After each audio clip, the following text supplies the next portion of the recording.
ও শুভেচ্ছা জানাচ্ছি সবাইকে আজকের আমার অনলাইন ক্লাসে। প্রিয় শিক্ষার্থীবৃন্দ, আশা করি তোমরা ভালো আছো। মহামারী কোভিড থেকে তোমরা মুক্ত আছো, স্বাস্থ্যবিধি মেনে চলছো, এই প্রত্যাশা রাখি। তোমরা একাদশ শ্রেণীতে নতুন ভর্তি হয়ে একটা নতুন পরিবেশে এসেছো। তো আমি আজকে তোমাদের সাথে আলোচনা করব পদার্থবিজ্ঞান প্রথম পত্রের দ্বিতীয় অধ্যায়, এবং এই অধ্যায়টির নাম ভেক্টর, যেটা সম্পর্কে আমি আগেও বলেছি। কিছু সংজ্ঞা আমরা আগে আলোচনা করেছিলাম। আজকে আমরা আলোচনা করব ভেক্টর যোগ, এডিশন অফ ভেক্টর। যোগ আমরা একেবারে প্রাইমারি স্কুলের ক্লাস 1-2তে যোগ করে এসেছি, একদম বেসিক লেভেলে পাটিগণিত করে এসেছি। তারপরে যখন হাই স্কুলে উঠলাম তখন আমরা বীজগণিত করেছি, বীজগণিতের সাহায্যে যোগ করেছি। পাটিগণিতে আমরা 3 যোগ 2 সমান সমান কত হবে? 5 হবে। ঠিক আছে, এইগুলো খুব সহজ জিনিস, সবাই আমরা জানি। আর বীজগণিতের ক্ষেত্রে কি হয়? এ যোগ এ টুয়াইস এ। কিন্তু এই ভেক্টরের ক্ষেত্রে এসে বা এই ভেক্টর অ্যালজাব্রাতে এসে ভেক্টরের যে জায়গাতে বা যেখানে ভেক্টরের যোগ বিয়োগ গুণ নিয়ে আলোচনা করা হয়, সেটা হলো ভেক্টর অ্যালজাব্রা। তাহলে ভেক্টর অ্যালজাব্রার একটা পার্ট হলো ভেক্টর এডিশন বা edition of A vector, edition of vector. তো ভেক্টরের যুগের ক্ষেত্রে এই পাটিগণিত আর বীজগণিত এগুলো কনসেপ্টটা কাজে লাগে, এটা সরাসরি এইভাবে করা যায় না। কেন যায় না? কারণটা হলো ভেক্টর রাশি মান আছে, দিক আছে। আচ্ছা, এই মান এবং দিক থাকার কারণে এদেরকে সাধারণ পাটিগণিত বীজগণিতের নিয়মের সাহায্যে যোগ করা যায় না। আরো লক্ষ্য রাখতে হবে যে, যেমন ধরো আমরা জানি বল একটি ভেক্টর, বল এফ একটি ভেক্টর। তো এখানে ত্বরণ দিলাম,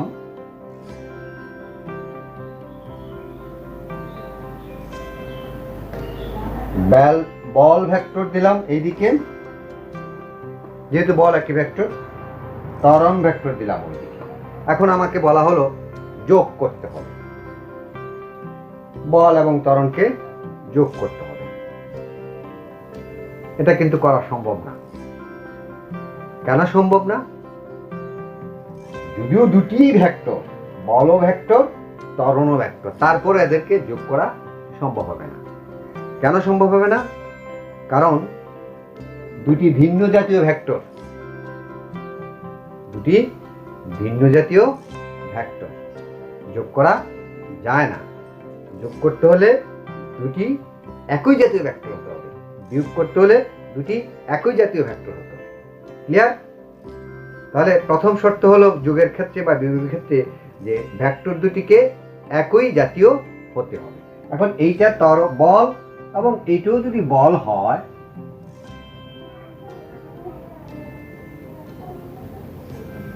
তখন আমরা এটাকে F1 F2, তখন কিন্তু এখন যোগ করা সম্ভব হবে। যেমন এক জায়গায় 3টা গরু আছে, আরেক জায়গায় 2টা ছাগল আছে, কারণ বলা হলো মোট কত, তাহলে 3 এর 2 এ 5 গরু ছাগল এরকম বলা যাবে না, বলা যাবে? বলা যাবে না।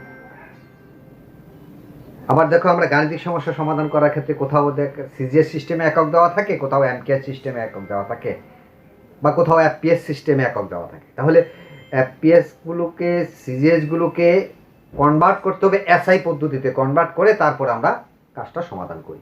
ঠিক একইভাবে এখানে সমজাতীয় না হলে কিন্তু ভেক্টরে যোগ করা যাবে না। ক্লিয়ার? এবার আসো, এই যে যোগটা আমরা করব, এটি আমি আগেই বলেছি যে পাটিগণিত এবং বীজগণিতের মতো নয়। এটা করার জন্য 4টা রুলস আছে। এই 4টা রুলসের প্রথম রুলসটা হলো সাধারণ নিয়ম, ভেক্টর যোগের সাধারণ নিয়ম। তারপর আছে ত্রিভুজের নিয়ম, তারপর আছে বহুভুজের নিয়ম, তারপর আছে সামন্তরিকের নিয়ম বা সূত্র। প্রসঙ্গক্রমে একটা কথা বলে রাখি, পদার্থবিজ্ঞানের প্রথম পত্রের 3য় অধ্যায়ের ভেক্টর চ্যাপ্টারটুকু যারা ভালোভাবে বুঝবে, তাদের উচ্চতর গণিতে যে এই সংক্রান্ত আর সমস্যা হবে না, কারণ সেখানেও ভেক্টর আছে আরও ব্যাপকভাবে আলোচনা করা হয়। তাই বলছি যে একটু মনোযোগ সহকারে যদি ভেক্টরের ক্লাসগুলো করো, তাহলে দেখবে তোমাদের উচ্চতর গণিতের ক্ষেত্রে অনেক বেশি অ্যাডভান্টেজ পাবে। আচ্ছা, তাহলে ভেক্টর যোগের সাধারণ নিয়ম, ত্রিভুজের নিয়ম, বহুভুজের নিয়ম, সামন্তরিকের নিয়ম বা সূত্র। এখন আমরা প্রথমটাই দেখি, যে প্রথমটা হলো কি আমাদের সাধারণ নিয়ম। আমরা এটা জানি যে একটা ভেক্টরের 2টা বিন্দু থাকে। লেট আস কনসিডার এটা একটা ভেক্টর ও পি, এ দ্বারা প্রকাশ করা হচ্ছে। এই ও বিন্দুকে বলা হচ্ছে পাদবিন্দু, আর পি বিন্দুকে বলা হচ্ছে শীর্ষবিন্দু। নিশ্চয়ই তোমাদের মনে আছে। তাহলে এখন দেখো, এই ওপিকে এ ভেক্টর দ্বারা নির্দেশ করা আছে। আমরা আলোচনা করছি কি সাধারণ নিয়ম নিয়ে আলোচনা করছি। এখন এখানে দেখো যে 2টি ভেক্টর দেওয়া আছে, এ ভেক্টর এবং বি ভেক্টর। এখন আমাকে বলা হলো এই 2টি ভেক্টরকে সাধারণ নিয়ম অনুযায়ী যোগ করার জন্য। সাধারণ নিয়ম অনুযায়ী যোগ করতে হলে আমার এই পাদবিন্দু এবং শীর্ষবিন্দু, লেজ এবং মাথা, এটা পাদবিন্দু, এটা শীর্ষবিন্দু। আর যদি ওইভাবে বলি, এটা হলো লেজ এবং মাথা। এই লেজ এবং মাথা সম্পর্কে আমার ধারণা থাকতে হবে। আচ্ছা, তাহলে সাধারণ নিয়মে এই যে এ ভেক্টরটার শীর্ষবিন্দুর উপরে বি ভেক্টরটা এমনভাবে স্থাপন করা হবে যাতে বি ভেক্টরের মান এবং দিকের কোনো পরিবর্তন না ঘটে। আবার লক্ষ্য করো, এ ভেক্টরের শীর্ষবিন্দুর উপরে বি ভেক্টরটাকে এমনভাবে স্থাপন করতে হবে যাতে বি ভেক্টরের পাদবিন্দু এই ভেক্টরের শীর্ষবিন্দুর উপরে এমনভাবে স্থাপন করতে হবে যাতে তার মান এবং দিকের কোনো পরিবর্তন না ঘটে। তাহলে এখন আমি এই বি ভেক্টরের সমান এবং সমান্তরাল একটা ভেক্টর এখানে আমি অঙ্কন করি। এটা হলো আমার বি ভেক্টর, ঠিক আছে। তো এখন এটা আমি এদিকে যদি অঙ্কন করতাম, এইভাবে যদি অঙ্কন করতাম, তাহলে কিন্তু মান ঠিক থাকলেও দিক হয়তো ঠিক থাকবে না। অথবা আমি যদি এটাকে এদিকে অঙ্কন করতাম, তাও দেখো যে দিকের পরিবর্তন হয়ে যাচ্ছে। তাহলে অঙ্কন করার সময় লক্ষ্য রাখতে হবে যে এই ভেক্টরের পাদবিন্দুর উপর শীর্ষবিন্দুর উপরে এই ভেক্টরের শীর্ষবিন্দুর উপরে বি ভেক্টরের পাদবিন্দু এমনভাবে স্থাপন করছি যাতে তার মান এবং দিকের কোনো পরিবর্তন না হয়। এবার এসো প্রথম প্রক্রিয়া শেষ, দ্বিতীয় প্রক্রিয়াতে হলো এখন প্রথম ভেক্টরের পাদবিন্দু থেকে এই দ্বিতীয় ভেক্টরের শীর্ষবিন্দু পর্যন্ত যোগ করে দিই। তাহলে এই যে প্রথম ভেক্টরের পাদবিন্দু থেকে দ্বিতীয় ভেক্টরের শীর্ষবিন্দু পর্যন্ত যোগ করলাম, এইটাই হবে এখন আমাদের এ ভেক্টর এবং বি ভেক্টরের যোগফল। ধরে নিচ্ছি আমরা এই যোগফল হলো সি, লব্ধি হলো সি, ভেক্টরের যোগফলকে লব্ধি বলে। সি ইকুয়াল টু হবে কি এ প্লাস বি। খুব সহজ জিনিস, লেজে মাথায় যোগ করা। প্রথম ভেক্টরের শীর্ষবিন্দুর উপরে অর্থাৎ মাথার উপরে দ্বিতীয় ভেক্টরের পাদবিন্দু এমনভাবে স্থাপন করা হচ্ছে যাতে মান এবং দিকের কোনো পরিবর্তন না হয়। এবার প্রথম ভেক্টরের পাদবিন্দু থেকে দ্বিতীয় ভেক্টরের শীর্ষবিন্দু পর্যন্ত যোগ করে দিলাম এবং এটা হবে এই এ এবং বি ভেক্টরের যোগফল বা লব্ধি। এবং লব্ধির দিকটা হবে বি ভেক্টর, দ্বিতীয় ভেক্টরটা যেই ডিরেকশন অনুযায়ী আছে সেই ডিরেকশন অনুযায়ী হবে যা এই নতুন ভেক্টরটার বা যোগফলের ভেক্টরটার দিক। ঠিক আছে, এই হলো আমাদের সাধারণ নিয়ম। আচ্ছা, তাহলে এখন দেখো, এখন এখানে আরেকটা চিত্রের সাহায্যে আমি দেখাই তোমাদেরকে ভেক্টরের সাধারণ নিয়ম, যোগের সাধারণ নিয়মটা আরেকটা চিত্রের সাহায্যে দেখাই। এবার ধরো যে এখানে একটা ভেক্টর আছে, এই বরাবর একটা ভেক্টর আছে। তাহলে কি করতে হবে, এই দুইটা ভেক্টরকে আমাকে যোগ করতে হবে। ধরে এটা পি ভেক্টর, এটা হলো কিউ ভেক্টর। তাহলে আমরা বলছি যে এই প্রথম ভেক্টরের শীর্ষবিন্দুর উপরে দ্বিতীয় ভেক্টরের পাদবিন্দু আইনা স্থাপন করব যাতে মান এবং দিকের কোনো পরিবর্তন না হয়। মান এবং দিকের কোনো পরিবর্তন না হয়। তাহলে এই কিউ ভেক্টরটা এখন চলে আসলো কোথায়, এখানে। এবার কি করতে হবে, এই প্রথম ভেক্টরের পাদবিন্দু থেকে দ্বিতীয় ভেক্টর, এখন কিন্তু কিউ ভেক্টরটাকে আমরা রিপ্লেস করে নিয়ে আসছি এই বিন্দুতে, অতএব এটা এখানে নাই।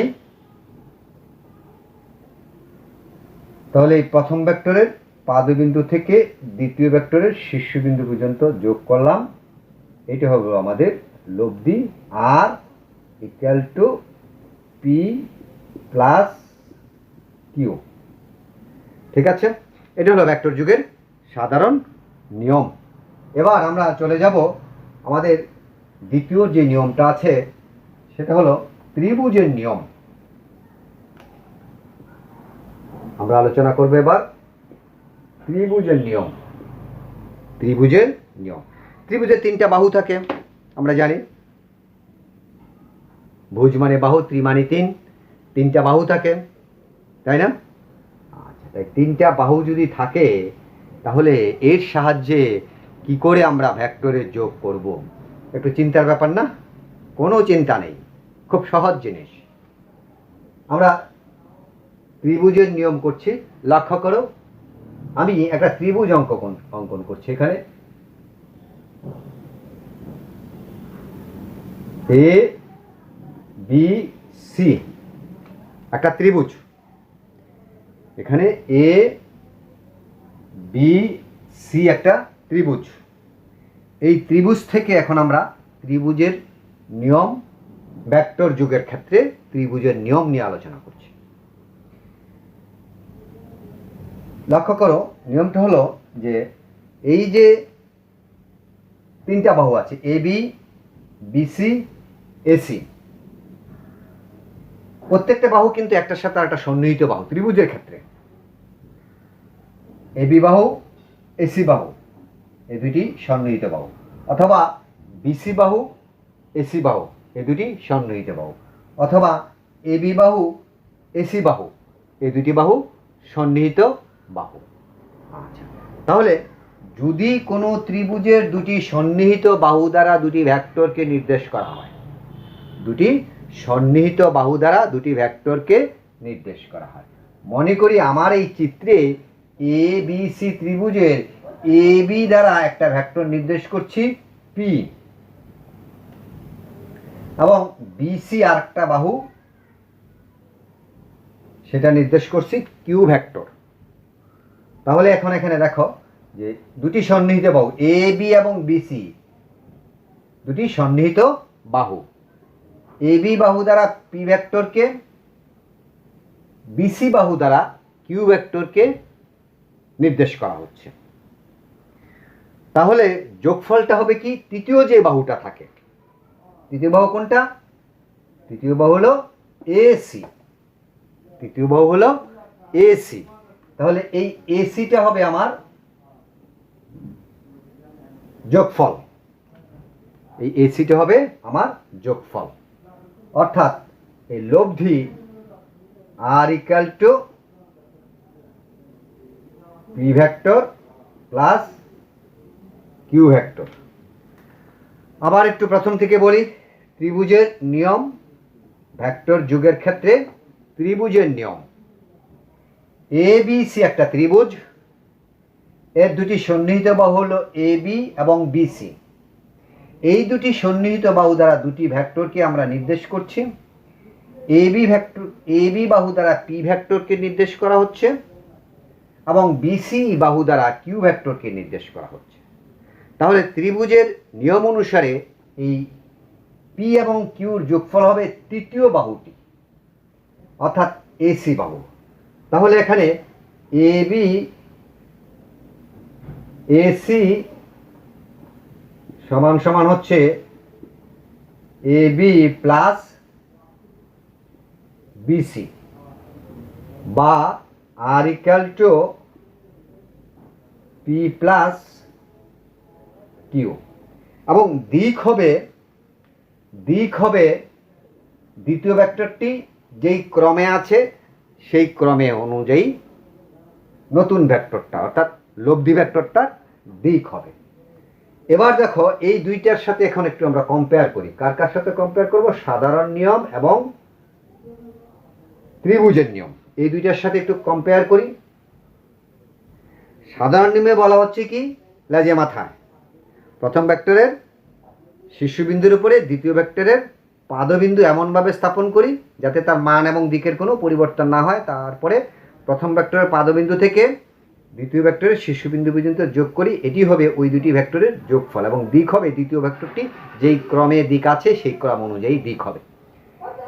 এখন দেখো এই সাধারণ নিয়ম এবং ত্রিভুজের নিয়ম, আর ত্রিভুজের নিয়মে বলা হচ্ছে কি, দুটি সন্নিহিত বাহু দ্বারা দুটি ভেক্টরকে নির্দেশ করা হলে তৃতীয় বাহুটি হবে যা ওই দুটি ভেক্টরের যোগফল।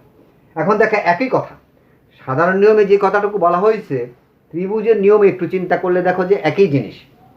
এই কারণে এই সাধারণ নিয়মটা হলো আমাদের একদম বেসিক রুল, এই সাধারণ নিয়মটা হলো আমাদের একদম বেসিক রুল। দেখো এখানে সাধারণ নিয়ম অনুসারে আমরা কিন্তু এই চিত্রটা অঙ্কন করেছি ত্রিভুজের নিয়ম অনুসারে, এই চিত্রটা অঙ্কন করেছি ত্রিভুজের নিয়ম অনুসারে। এখন সেখানে এই ত্রিভুজের নিয়ম অনুসারে যে চিত্রটা অঙ্কন করেছি তার সাথে সাধারণ নিয়মের কী সম্পর্ক? এখানে দেখো এইটা যদি আমার হয় প্রথম ভেক্টর, তার শীর্ষবিন্দু হলো বি, এই শীর্ষবিন্দুর উপরে কিউ ভেক্টরের পাদবিন্দু এখানে এনে স্থাপন করা হয়েছে। তাহলে প্রথম ভেক্টরের পাদবিন্দু থেকে দ্বিতীয় ভেক্টরের শীর্ষবিন্দু পর্যন্ত যোগ করা হয়েছে। তাহলে সাধারণ নিয়মেই কিন্তু এখানে ফলো করা হচ্ছে, ত্রিভুজের নিয়মের ক্ষেত্রে সাধারণ নিয়মেই ফলো করা হচ্ছে। আচ্ছা, তাহলে দুইটা আমরা চলে গেল। এবার আসো ত্রিভুজের নিয়ম দেখলাম আমরা, এবার আমরা দেখব বহুভুজের নিয়ম। বহু মানে অনেক, এতক্ষণ পর্যন্ত তো দুইটা ভেক্টরকে আমরা যোগ করেছি, তাই নয় কি? এ বি ভেক্টর অথবা পি কিউ ভেক্টরকে যোগ করেছি। এবার যদি দুইয়ের অধিক ভেক্টর হয়, তিনটা চারটা এরকম অধিক ভেক্টর যদি হয়, তাহলে সেক্ষেত্রে এই বহুভুজের নিয়ম প্রযোজ্য হবে। বহুভুজের নিয়ম, বহুভুজের নিয়মটা কি? আমি একটি বহুভুজ অঙ্কন করছি।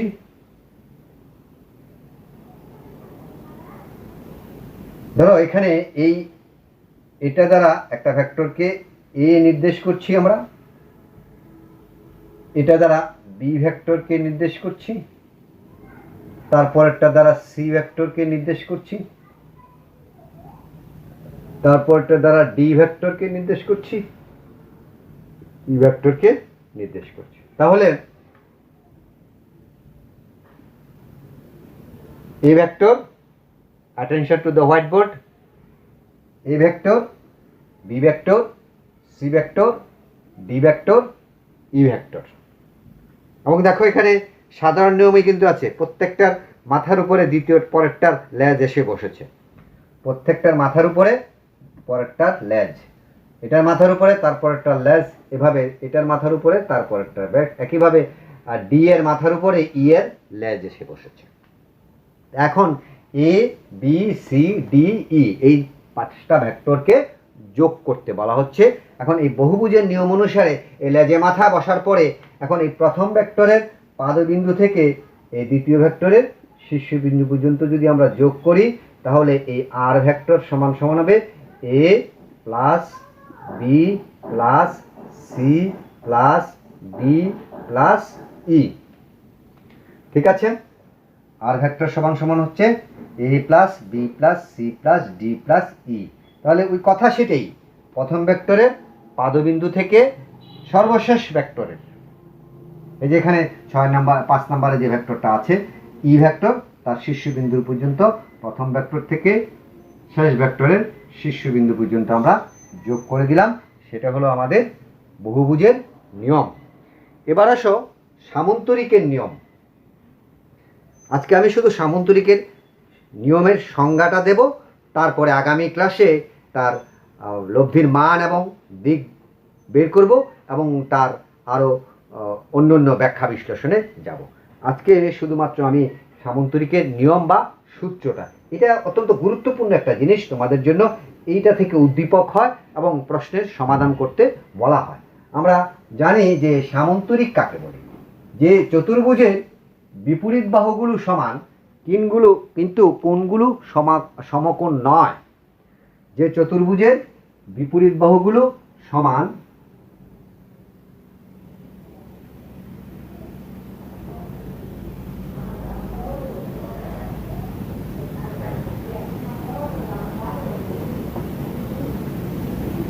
এটা একটা সামন্তরিক ও এ বি সি। এটা একটি সামন্তরিক ও এ বি সি। আমরা আলোচনা করছি কি সামন্তরিকের নিয়ম বা সূত্র নিয়ে আলোচনা করছি। সামন্তরিকের নিয়ম বা সূত্রে বলা হচ্ছে যে একই জাতীয় দুটি ভেক্টরকে, আমি আবারও বলছি যে একই জাতীয় দুটি ভেক্টর না হলে যোগ করা সম্ভব না। এতক্ষণ পর্যন্ত যে এ এবং বি ভেক্টর, এই দুটো একই জাতীয় ভেক্টর ছিল, পি এবং কিউ এরা দুটো একই জাতীয় ভেক্টর ছিল। একই জাতীয় ভেক্টর ছাড়া ভেক্টর যোগ করা সম্ভব নয়। তাই এই ভেক্টর যোগের সামন্তরিকের সূত্র বা নিয়মের বেলায় এসে আমরা বলতেছি যে একই জাতীয় দুটি ভেক্টরকে যদি কোনো সামন্তরিকের দুটি সন্নিহিত বাহু দ্বারা নির্দেশ করা হয়, তাহলে ওই বিন্দু থেকে অঙ্কিত কর্ণটি হবে ওই দুটি ভেক্টরের লব্ধির মান এবং দিক নির্দেশ করবে। আবার লক্ষ্য করো, দুটি একই জাতীয় ভেক্টরকে যদি একটি সামন্তরিকের দুটি সন্নিহিত বাহু দ্বারা নির্দেশ করা হয়, তাহলে দেখো ওসি এই বাহুটা দ্বারা পি ভেক্টরকে আমরা নির্দেশ করছি এবং ও এ এই বাহুটা দ্বারা আমরা কিউ ভেক্টরকে নির্দেশ করছি। আবার লক্ষ্য করো, পি এবং কিউ কিন্তু একই জাতীয় দুটি ভেক্টর। তাহলে একই জাতীয় ভেক্টরকে যদি কোনো সামন্তরিকের দুটি বাহু দ্বারা নির্দেশ করা হয়, তাহলে ওই বিন্দু থেকে অঙ্কিত কর্ণ, অর্থাৎ ও বিন্দু থেকে যে কর্ণটা অঙ্কিত হবে সেই কর্ণটাই হবে যোগফল, R equal to P plus Q. তো ও এ বাহু যদি কিউ হয়, অর্থাৎ সি বি বাহু সেটা হবে কিউ ভেক্টর সমান এবং সমান্তরাল ভেক্টর। ও সি বাহু যদি পি হয়, অর্থাৎ এ বি বাহু হবে যে পি ভেক্টর। ঠিক আছে, এবং ধরে নিচ্ছি এরা পরস্পর আলফা কোণে ক্রিয়ারত। আবার লক্ষ্য করো, যদি একই জাতীয় দুটি ভেক্টরকে কোনো সামন্তরিকের দুটি সন্নিহিত বাহু দ্বারা নির্দেশ করা হয়, তাহলে ওই বিন্দু থেকে অঙ্কিত কর্ণটি হবে ভেক্টর দুটির লব্ধির মান এবং দিক নির্দেশ করবে। তাহলে এখানে এই ও বি ভেক্টর সমান সমান হবে কি, যে ও সি ভেক্টর প্লাস উ এ ভেক্টর। আবার উ এ মানি হলো ওবি। তো ওসিকে আমরা পি দ্বারা লিখছি এবং সিবিকে না, এটা উ এর পরিবর্তে হবে সিবি। সিবিকে বা বিসিকে আমরা কিউ দ্বারা লিখছি। ওবিটা হলো লব্ধি আর। ঠিক আছে, এই হলো আমাদের ভেক্টরের যুগের 4টি নিয়মের প্রাথমিক আলোচনা। আমরা পরবর্তী ক্লাসে সামন্তরিকের সূত্রের লব্ধির মান বের করব, লব্ধির দিক বের করব। আশা করি তোমাদের বুঝতে সমস্যা হওয়ার কথা না। যদি সমস্যা হয় তাহলে আমার যে চ্যানেলটা আছে, মনে আছে চ্যানেলটার নাম ফিজিক্স ক্লাস উইথ এসসিবি, এই চ্যানেলে তোমরা কমেন্টস করবে এবং যারা এখন পর্যন্ত এই চ্যানেলটি সাবস্ক্রাইব করোনি তারা চ্যানেলটি সাবস্ক্রাইব করবে এবং অল বাটনে ক্লিক করবে। এতে নতুন নতুন ভিডিওগুলো তোমাদের নোটিফিকেশানে চলে যাবে এবং তোমাদের বন্ধুরা যারা এখনও এই চ্যানেলটি সাবস্ক্রাইব করেনি তাদেরকেও বলবে যে চ্যানেলটি সাবস্ক্রাইব করার জন্য। তো ঠিক আছে, আজকে এই পর্যন্তই। সবাই ভালো থেকো, সুস্থ থেকো। ধন্যবাদ সবাইকে।